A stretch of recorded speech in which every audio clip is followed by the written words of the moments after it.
사도신경 고백하심으로 새벽 기도회를 시작하겠습니다. 전능하사 천지를 만드신 하나님 아버지를 내가 믿사오며 그 외아들 우리 주 예수 그리스도를 믿사오니 이는 성령으로 잉태하사 동정녀 마리아에게 나시고 본디오 빌라도에게 고난을 받으사 십자가에 못 박혀 죽으시고 장사한 지 3일 만에 죽은 자 가운데서 다시 살아나시며 하늘에 오르사 저리로서 산 자와 죽은 자를 심판하러 오시리라. 성령을 믿사오며 거룩한 공회와 성도가 서로 교통하는 것과 죄를 사하여 주시는 것과 믿사옵나이다. 아멘. 찬송가 382장 찬양하겠습니다. 382장 너 근심 걱정 말아라 함께 찬양하겠습니다.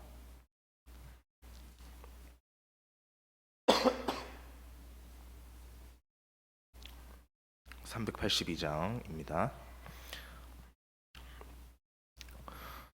너 근심 걱정 말아라 주 너를 지키리 주 날개 밑에 거하라 주 너를 지키리 주 너를 지키리 아무 때나 어디서나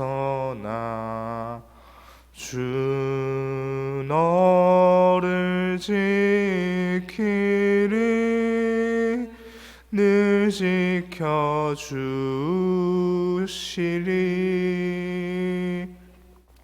어려워 낙심될 때에 주 너를 지키리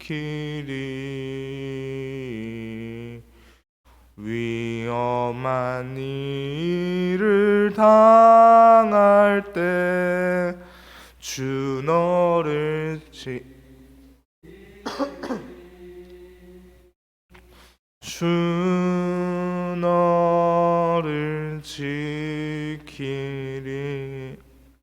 아무 때나 어디서나 주 너를 지키리 늘 지켜주시리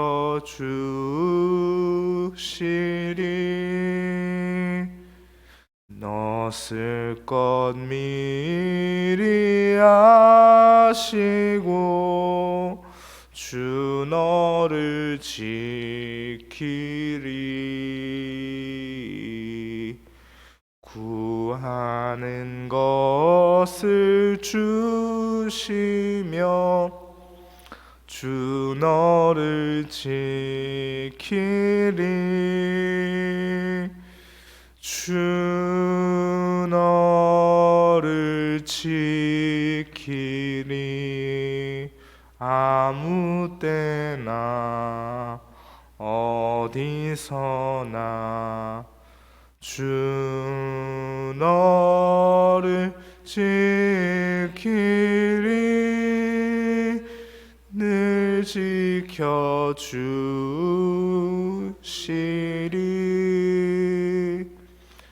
어려운 시험 당해도 주 너를 지키리 구주의 품에 거하라 주 너를 지키리 주 너를 지키리 아무 때나 어디서나 주 너를 지키리 늘 지켜주시리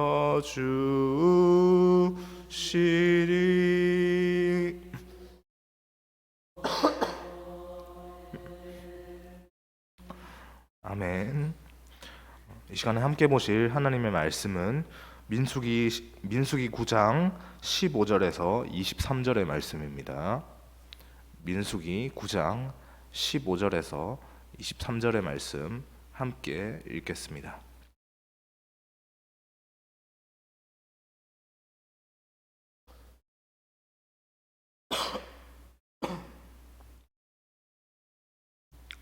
구약성경 210쪽에 있습니다. 민수기 9장 15절에서 23절까지 말씀 함께 읽겠습니다. 제가 먼저 15절 말씀 읽겠습니다. 성막을 세운 날에 구름이 성막 곧 증거의 성막을 덮었고, 저녁이 되면 성막 위에 불 모양 같은 것이 나타나서 아침까지 이르렀으되,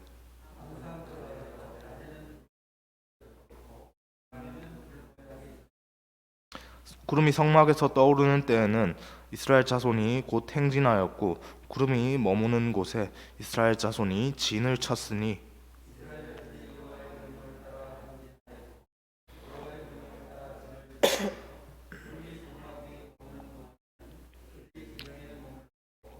구름이 성막 위에 머무는 날이 오래일 때는 이스라엘 자손이 여호와의 명령을 지켜 행진하지 아니하였으며,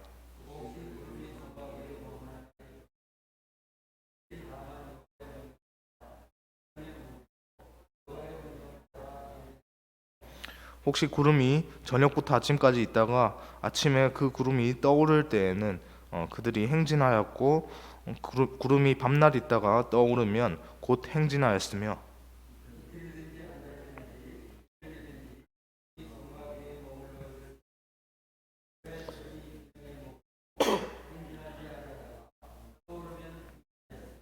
함께 보겠습니다. 곧 그들이 여호와의 명령을 따라 진을 치며 여호와의 명령을 따라 행진하고, 또 모세를 통하여 이르신 여호와의 명령을 따라 여호와의 직임을 지켰더라. 아멘. 할렐루야. 한 주의 일상을 시작하는 오늘 이 시간에 이제 하나님의 귀한 은혜가 우리의 모두에게 있기를 소망합니다.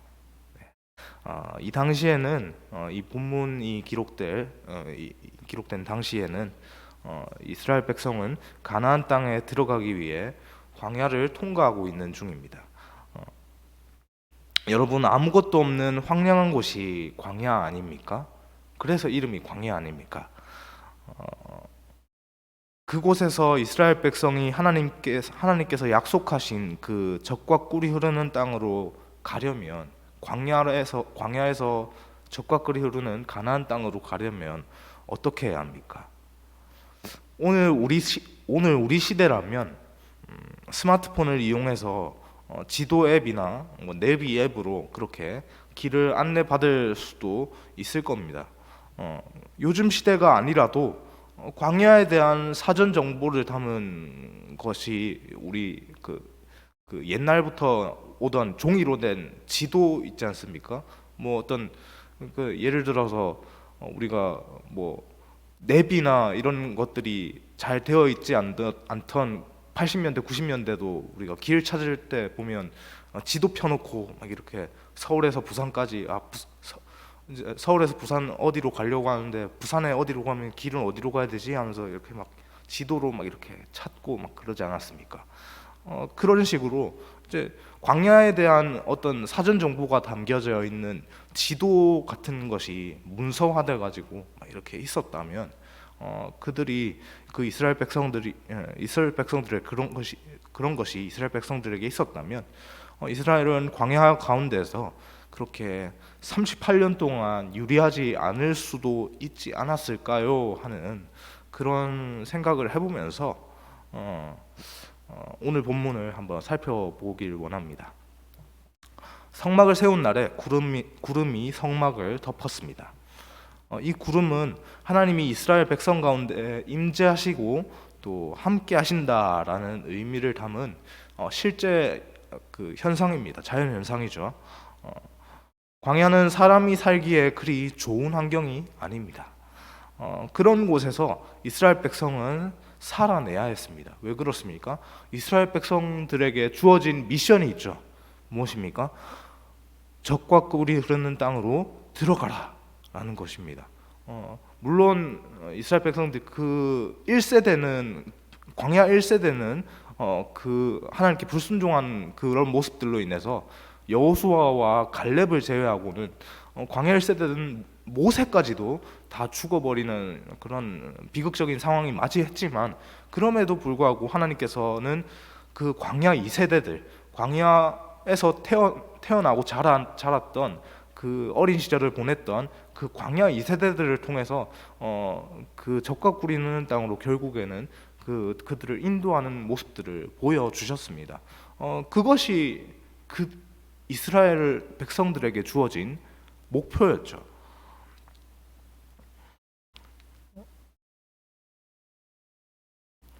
그렇게 이제 그들은 이제 그 목표를 이루기 위해서 어떻게든 광야에서 살아내야 했습니다.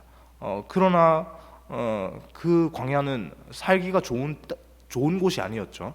살아내기가 쉽지 않은 곳이었습니다. 그렇지만 그들에게는 하나님이 함께 계셨습니다. 모세를 통해서 이스라엘의 출애굽을 명령하셨던 하나님께서는 그렇게 갈 바를 알지 못하면서 온갖 그 광야의 위험 속에 노출된 이스라엘에게 낮에는 구름 기둥으로, 또 낮에는 구름 기둥으로 광야의 내리쬐는 강력한 태양빛을 막아주셨고요. 밤에는 그 구름 가운데 불 모양 같은 것이 나타나서 추운 광야의 밤을 따뜻하게 해주셨습니다. 여기서 이 구름은 이스라엘 백성을 인도하는 역할도 담당했는데요. 구름이 성막 위에 머물렀을 때면 이스라엘 백성은 그렇게 그곳에서 진을 치고 기다렸습니다.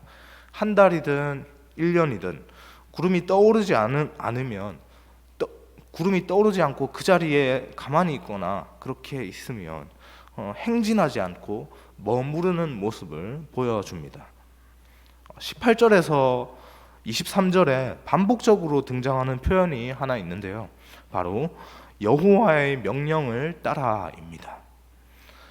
표면적으로는 이스라엘 백성이 구름 기둥, 또 구름 가운데 보여진 그 불 모양으로 보여진 그런 것들, 그런 것을 따라 움직인 것 같지만 실제로는 하나님의 명령을 따라 움직인 것입니다.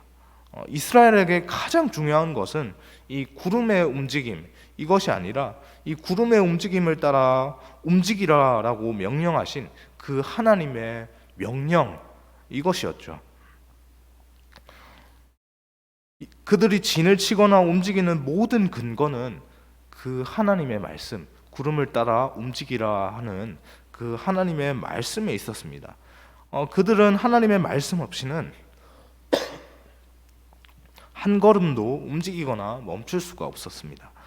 모세가 이스라엘 백성을 이끌고 있기는 했지만 실제적인 그들의 사령관은 그 광야 출애굽 광야에 있는 그 사령관은, 그 이스라엘 백성들의 사령관은 하나님이셨습니다. 구름이 머무는 날이 길든지 짧든지 그것은 아무 상관이 없었던 것이죠. 이스라엘 백성들에게 하나님의 말씀이 이해할 수 없는 것이라도 그곳에서는 하나님의 말씀을 따라야 그렇게 그 생존할 수 있는 그런 상황이 되었습니다. 그것을 이스라엘 백성들이 너무나도 잘 알고 있었고 그 말씀을 잘 따라 순종했던 것이죠. 여러분, 우리는 하나님과 함께할 때만 참 평안을 누릴 수 있습니다. 믿으십니까? 믿으시죠? 네. 하나님의 임재를 체험하는 성도는 어떠한 상황 가운데서도 절망하지 않습니다. 오늘 본문에서 하나님께서는 그것을 구름을 통해서 이스라엘 백성에게 보여주셨습니다. 구름을 통해 그들은 아무것도 없는 광야에서 자기들을 이끄시는 하나님의 인도하심을 분명하게 구름을 통해서 바라보았습니다. 여러분, 우리의 삶은 어떻습니까? 구름이 있습니까? 우리의 삶을 인도하는 구름이 있습니까? 이 구름에 너무 초점을 맞춘 나머지 기도할 때, 우리가 기도할 때 하나님의 인도하심을 구하면서 지나치게 오늘 이 본문의 구름과 같은 현상적인 부분을 우리 삶 속에서 일어나게 해달라고, 나타나게 해달라고 이렇게 구하지 않기를 소망합니다. 물론 하나님께서 그런 현상적인 그렇게 드러나는 부분으로 당장에 바로 급격하게 우리 눈에 보이는 것들로 그런 수단을 통해서도 우리를 이끄실 수도 있습니다. 분명히 하나님 그렇게 하실 수 있는 능력을 갖고 계신 분입니다. 그러나 그 현상적인 것들이 나타나지 않는다고 해서 결코 하나님께서 우리를 내버려 두셨다라고 그렇게 우리가 생각하지 않기를 다시 한번 그렇게 그 사실을 마음속에 되새길 수 있기를 주님의 이름으로 소망합니다. 비록 우리에게는 눈에 보이는 임재의 구름은 존재하지 않을진 몰라도 우리 안에 계시는 성령님, 우리와 함께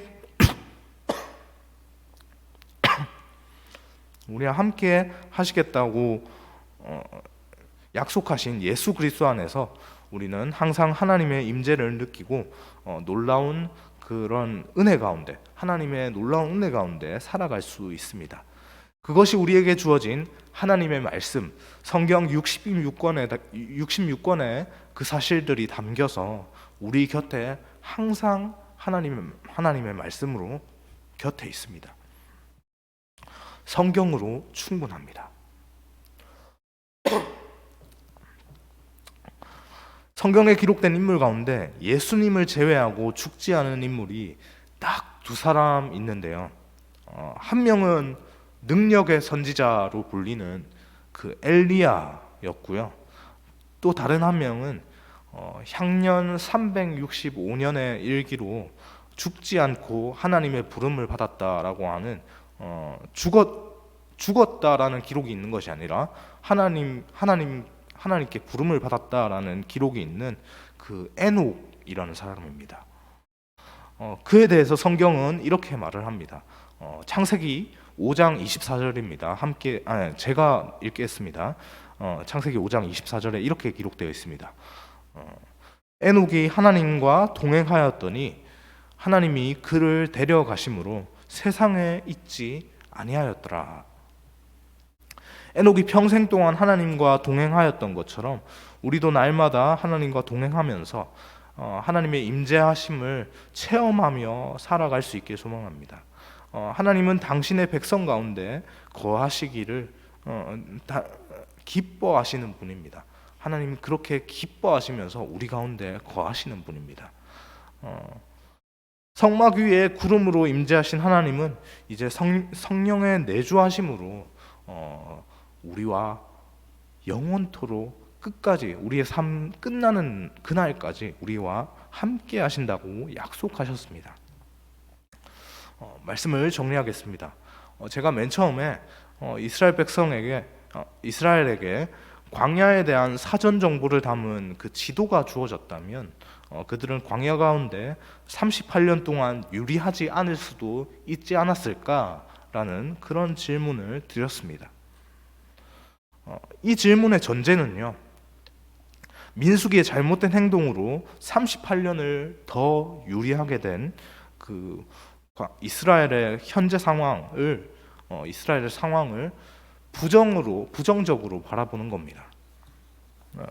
그것이 결코 좋은 것이 아니고 하나님 앞에 잘못을 저질러서 벌받고 징계받은 것이다라고 그렇게 바라보는 것이죠. 그렇지만 여러분, 우리는 오늘의 본문을 생각하면서 민수기 전체를 바라볼 때 하나님께서 불순종해서 벌받은 비극의 역사 38년, 바로 가나안 땅으로 들어갈 수도 있었는데 하나님 앞에 불평불만을 쏟아내서 38년 동안 비극적으로 광야를 뺑뺑이 돌다가 겨우 40년째 그렇게 들어갔다라고 하는 그러한 비극의 역사라는 인식보다는 하나님께서 택하신 백성이 하나님의 말씀에 그렇게 순종하도록 하나님께서 그들을 38년의 시간 동안 연단시키셨다라고 볼 수 있기를 원합니다. 그 시간 동안 하나님께서는 이스라엘을 그 시간 동안, 그 38년의 시간 동안 결코 떠나지 않으시고 그들과 함께 계셨기 때문입니다. 하나님의 사람들에게 있어서 가장 답답한 일은요, 기다리는 것이 아닙니다. 하나님의 말씀이 들리지 않는 겁니다. 민수기의 시간 속에 이스라엘 백성들의 역사는 참 어둡습니다. 하나님의 택한 백성 이스라엘이 하나님의 인도하심에 그렇게 반역하다가 결국 광야를 38년이나 더 그렇게 방황하게 되는 그런 결과를 초래하게 된 것이니 말입니다. 그러나 진정으로 이스라엘 역사에서 가장 어두웠던 시기는 광야를 헤매던 그렇게 그런 오늘 본문의 이런 시기가 아니라 오히려 성경 구약 성경 맨 마지막에 기록된 그 말라기라는 책이 있지 않습니까? 말라기 이후에 예수님이 오시기 전까지의 그 공백의 400년, 그 400년에 하나님의 말씀이 없으셨던, 하나님께서 말씀하지 않고 침묵하셨던 그 400년의 그 침묵의 시간이 오히려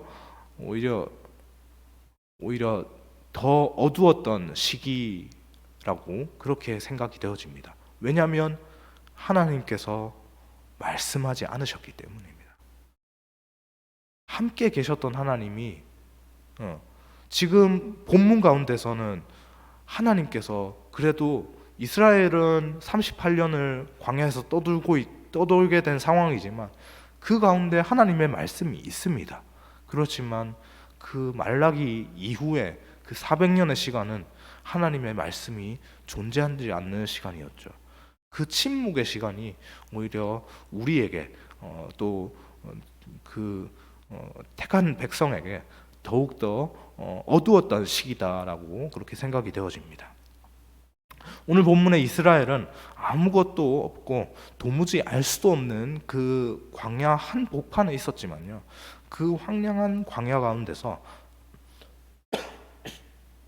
40년이라는 긴 세월을 견뎌낼 수 있었던 것은 하나님께서 그들 가운데 계시면서 말씀하셨기 때문입니다. 성막 위에 임한 구름을 통해 이스라엘 가운데 임재하심을 보여주셨던 하나님께서는 이제 우리 안에 성령님으로 그렇게 내주해 계십니다. 성령님의 내주하심은 그리스도인들에게 엄청난 특권입니다. 아무것도 아닌 우리를 하나님의 거룩한 전으로 삼으시고 내가 너희를 떠나지 않고 항상 너희 곁에서 있겠다라고 약속해 주신 것이기 때문에 그렇죠. 그 사실을 기억하면서 오늘도 우리 가운데 말씀으로 나타나시고 또 인도하시는 하나님의 그 하나님의 말씀에 순종할 수 있기를 주님의 이름으로 소망합니다. 기도하겠습니다. 하나님 감사합니다.